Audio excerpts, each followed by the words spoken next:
Before Jeff Bezos, Elon Musk, and Warren Buffett, there were titans of wealth who built entire industries from the ground up. They didn't inherit their billions. They created them from steel and oil, from gold and vision. These were the first billionaires in history, the men who rewrote the rules of wealth and power. But how did they do it? What secrets did they know? And could someone today follow in their footsteps? Stay with us as we reveal how history's first billionaires built their fortunes, and the lessons they left behind. The world was changing. The 19th century saw the rise of industrialization, mass production, and new technology. For those who understood this shift, the rewards were limitless.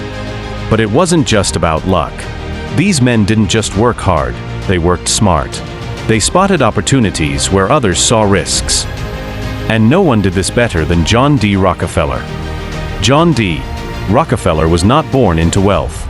In fact, he grew up in a poor family, with a father who was known as a con artist. But young John had one obsession: money. Not in a greedy way, but as a tool for power, stability, and control. At just 16 years old, he got his first job handling accounts. And soon he realized something. Wealth wasn't in earning wages, it was in controlling industries. Then he saw the future: oil. It was dirty, dangerous, unpredictable, but it powered lamps, machines, and transportation. He started Standard Oil and quickly bought out his competitors.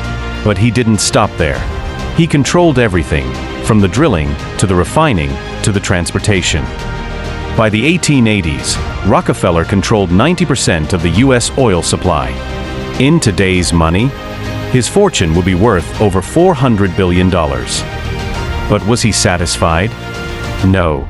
He kept expanding, crushing competitors until the US government stepped in.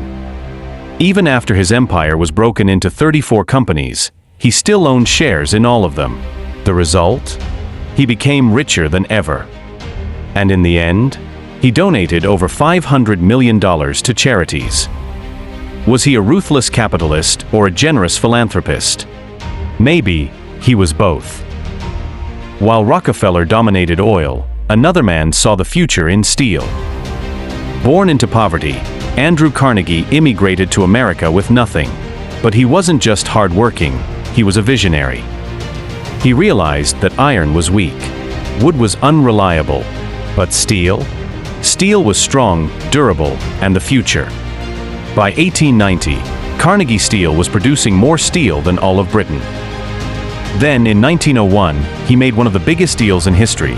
He sold Carnegie Steel to J.P. Morgan for $480 million, about $400 billion today.